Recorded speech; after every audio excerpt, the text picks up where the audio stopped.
So, as you can see, ganito ang status ng kwarto natin ngayon. Ganito kakalat kasi nga, nag-start na ako mag-ayos. Pero ngayon ko lang na video and ngayon isasama ko kayo. Paano ko aayusin yung kwarto na to from this end to the next part. So, eto siya. Pagpasok nyo, ganyan agad yung bubungad. Pag nasa loob ng kwarto ka, ganyan yung itsura niyan dyan. So, hindi siya nakaka-aesthetic and kailangan natin ayusin tong kwarto na to para meron na tayong space na for our videos. Let's go! So, nakikita niyo naman dyan, napasok ko yung mga damit na hindi na nasusuot dyan sa plastic, and yung mga damit na yan is yun yung mga pinibenta ng mother ko na ilagay dyan sa kwarto, which is yung may lagayan na plastic yan, kaso nga lang nabutas na. And hindi lang ako gamit ng kwarto na yan kasi kasama ko dyan sa kwarto yung dalawang kapatid na lalaki, kaya kailangan ko hanapan ng paraan na magkaroon tayo ng sariling space at the same time meron din silang space nila.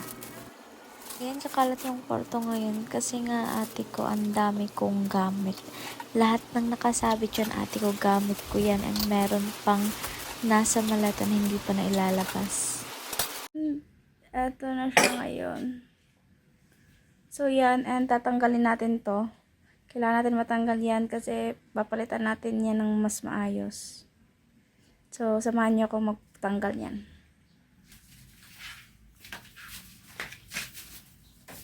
Tatanggalin na natin itong mga vinyl na to kasi papalitan natin siya ng mas maayos. Hindi naman vinyl yung ipapalit ko, pero mas maayos dyan. Kasi nga ate ko, sobrang pangat niya tingnan ate ko. So yan, natulungan ako ng kapatid ko na tanggalin yung mga vinyl na yan. And nangahirap niyang tanggalin ate ko kasi sobrang dikit pa rin nung ibangon niya. And yan ate ko, marami tayong ginawa dyan.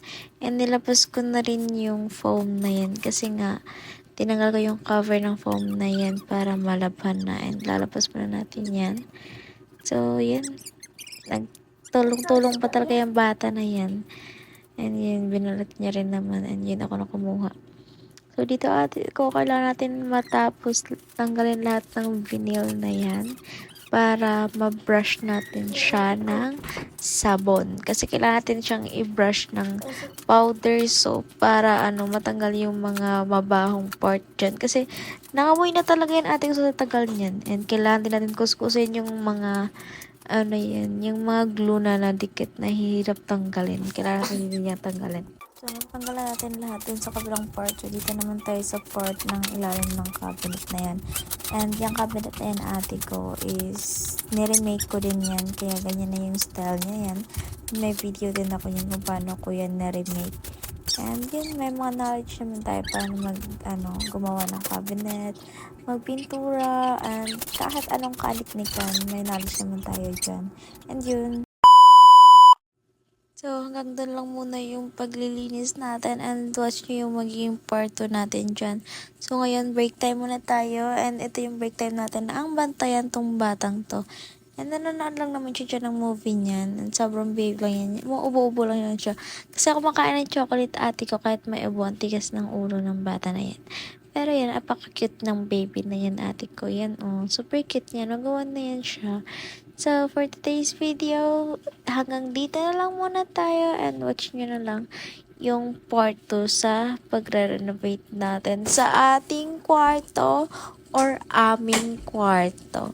Kasi nga, hindi lang naman ako magsa sa kwarto na yan. So, yan, ang cute ng babyish na yan. So, yan, bye-bye!